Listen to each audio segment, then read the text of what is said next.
Reading the Symbolism in Relation to Compass Degree. Part 1, ang presentation na ito ay pasimplehan na lang, pero ang karunungan na ito ay nagmumula sa 2 dekada ng pagsasanay, pagtuturo at karanasan.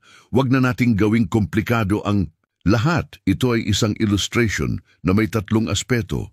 Una, benchmarker. Pangalawa, directional marker.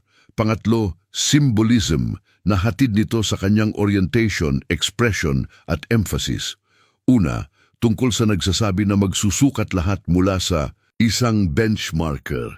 Hindi po isa ang benchmarker sa site, lagpas po ng isa tulad nito. At hindi po fixed ang sukat at wala po sa cardinal directions ang load positions. Ito po ay parehong benchmarkers, backup and assistance. Pangatlo, ang symbolism na dala nito. Ang kanyang orientation ay paharap, ngunit may ipinahiwatig siya sa kanyang kanang mata. Ito ang emphasis, ito naman ang kanyang expression.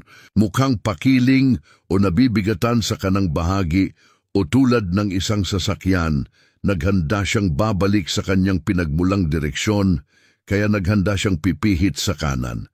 Ang marker namang ito, may tinitingnan siya bahagya pababa. Ito ang kanyang orientation.